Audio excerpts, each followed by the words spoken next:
Hey everyone, Allison Mazurek, pediatric occupational therapist. This week we're talking about cutting skills. So if you caught my video last week on hand strength and fine motor skills, we're definitely going to build upon those skills for cutting.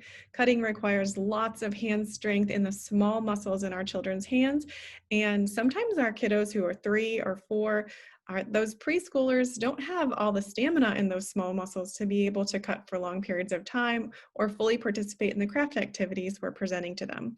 So just remember that with any of these cutting activities, just even 1 or 2 minutes is really good for them to participate and cut and get these other muscles used to some different movements, okay? So I'm gonna share with you my screen and you'll be able to see a couple things here. And I want to point out that this pink pair is a pair of child scissors, obviously a bit smaller than this adult size pair. You really want to make sure that your child is able to use a pair of child scissors. I know that sounds basic, but they're not going to be able to perform the skills we're asking of them if we give them a pair that's not suited to them and it's way too big. So if this is their first time picking up a pair of scissors, you want to work on some basic skills like scissor safety, handing over a pair of scissors, or accepting, receiving a pair of scissors and what that looks like.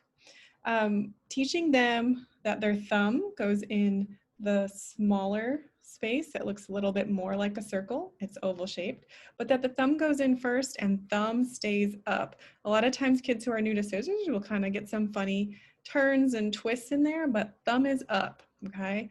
And like a monster, it opens and closes. All right, I'm gonna use my adult pair of scissors here, but the first thing I'm gonna do to prep for this activity is to just go ahead and draw a straight line on the paper. I recommend you do this part for your child so they have something to gauge their progress by. This is just gonna be a straight line, and we want them to start here and try to cut all the way to the end, looking for them to stay as close as they can to this line. Now, staying within a half an inch is still very typical at this age. They may deviate a little bit. They're trying very hard to focus on that line. You can make this a little bit more exciting by maybe your child is into race cars. Can you take the car all the way to the finish flag?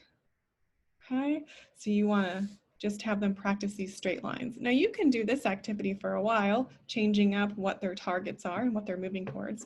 And then the next step, can they cut a curve? Okay, same thing, you can come up with some fun things to put on each end here. Maybe the fish wants to go over and see the boat. Okay. And then on our last line, we're gonna put some sharper corners, almost right angles, but can they cut some edges? So here, maybe I just want to write the word start and finish. And if your child doesn't know yet, you might have to kind of demonstrate for them what you're asking. Sometimes I also like to put arrows if I feel like a child might need a little bit more visual cue on what to do when they get to a corner. Okay.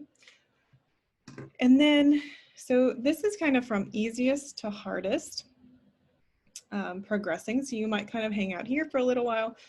As they get better in their skills, you can move to some harder shapes. Okay, and then the next thing I want to show you, I have taken an empty toilet paper tube. You can also use paper towel empties, but I've just taken this and I put a happy face on this little guy.